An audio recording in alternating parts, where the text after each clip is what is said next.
What is the friction around data? Everyone says could reinvent advertising, but there's a lot of issues about control, privacy, and so forth. How is the whole data dynamic going to develop, in your opinion? Well, it's new and it's disruptive, and it sort of cuts through silos in existing products. I like to say it's de-averaging a lot of the way, a lot of the products in media and a lot of the campaigns. The real core impact of data today is accountability. You actually cannot just think something works or know that it works. You can see exactly how it works, and that's new and that's different. And it's everything from it's a new set of skills for people to use and interpret data. Data now becomes a really important property to own, and so you have arguments over who gets access to data and who doesn't. When you start understanding exactly what parts of products work and what parts don't, you have a capacity to create a lot of breakage in the industry, and that's probably the big concern. I think, think of the music industry. Anyone that were buying albums 30 years ago knew they were buying them for one or two songs. And the music industry was selling you those albums for 12 or 14 bucks, and you only wanted a couple songs. When iTunes came in, you had a capacity to buy the one song or two songs you liked, and they lost their economics. And their economics where they bundled a lot of stuff that you didn't particularly want with stuff you really had to have. And so that's how a lot of media is bought and sold today. And it's not unbundled because we haven't had the data to know which parts. But that's coming now. And so in my panel, Robert Tass, who is the Chief Marketing Officer at Pegasystems, talked about the fact that now and in the future, every marketer is going to know exactly how every communication they deliver works for their business objectives. I'm here today because 25 years ago, I thought the information superhighway being connected to the TV would bring addressable personal advertising. So it's a topic it's near and dear to my heart.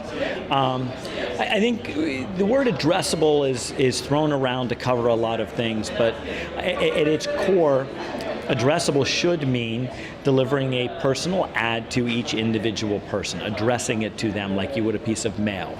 That's really not possible yet in that much of the television world and the television infrastructure. It's obviously very available and online, but we've made real progress. For a lot of stops and starts that happened over the last 15 or 20 years, now probably about 12 million households in the United States have household level addressability that is very functional. In other words, it's already robust and it's already running, and there's already a certain amount of operating systems in place to support it.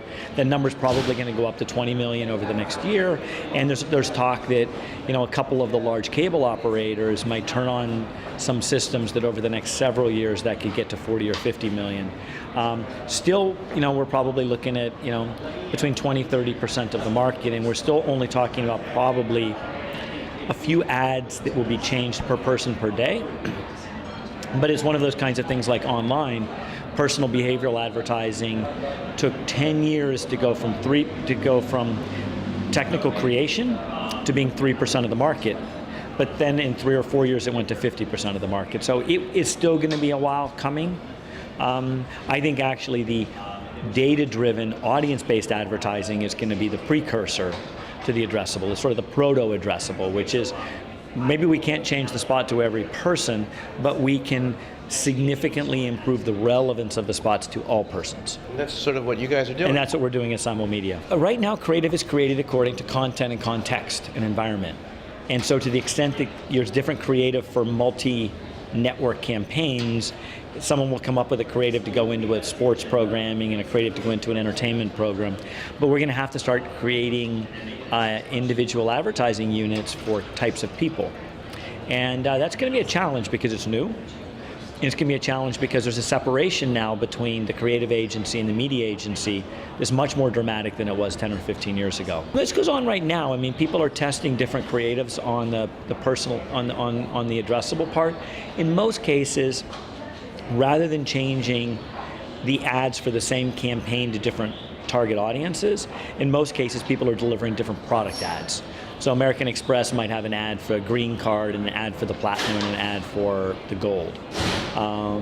Or it might be better utilizing inventory for Chevy in some ads and Conagra in another. So So it's going to be a while until we're ready to wrestle with the right message. At least we can start wrestling with the right place. It's challenging. The world's becoming very complex. It's changing the decisions around what you can outsource and what you wouldn't. It's changing the skill sets you need inside. There were 2 marketers on my panel today, and both of them talked about hiring data scientists and trying to be competitive with Google in hiring data scientists. So there is a capacity for the head of marketing role to become a much, much more important role in the enterprise. And I think that's what we're going to have to watch for, is who's going to step up, who's going to walk through the door, who's going to embrace this data and accountability and use it to proactively grow a business and prove it to their boss, and set themselves on a track to own not just marketing but distribution, and then not just distribution but to be the CEO of the company. That's the opportunity, and that's not necessarily the anticipated career path for many of the people that have chosen marketing. We've gone to all these different places and been able to embrace the culture there. We learn what other agencies are like and how we can take all these best practices back to your own agency and really learn. And the best part, we always talk about, it's not about talking, it's about doing.